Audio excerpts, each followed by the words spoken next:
This Torah class is brought to you by TorahAnytime.com. The Kever of Rabbi Abraham, Jacob, Gershon, Lesser. Harav Agoyin Atzadik, Moron, Rabbi Avram Yaakov Gershon, Ben Rabbi Zriel Meir, Shahaya Av Bezim Kam Kilos Chashuvos, B'Yisrael, V'Achros Yimei Chayav, Hayamar Da Asra, Be'irenu. How long? Chav Zayin Shana. 27. That's a very long time for a rabbi. No. Nifter B'Sefer Taiva, then Sadi Gimel Shana. He was the 9th year, B'Yom HaKippurim, Taf Reish Pehei, and he's the author of Bal Mechaber Sefer Oyel Moed.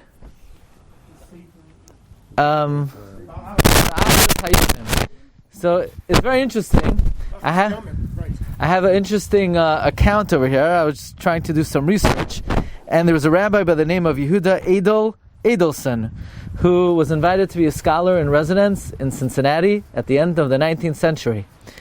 And he said his whole life he was bothered by the following question. In Pirkei Avos it says, "V'hamidu talmidim harbe." You should set up many students.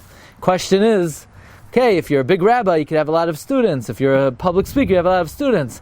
But if you're a regular person, how do you have a lot of students?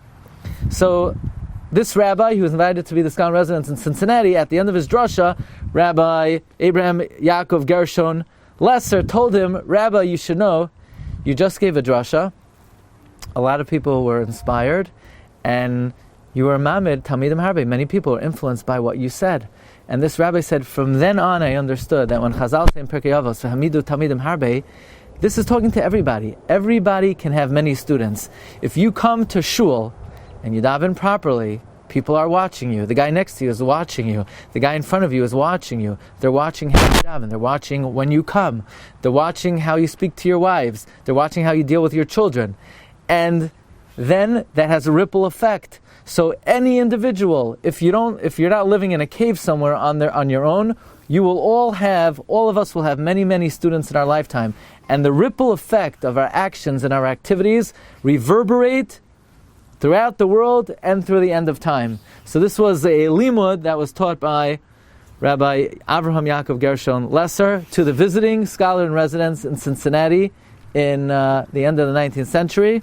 So scholars in residence learn a lot from the communities that they speak to, and we'll say a quick kapitel of Tehillim.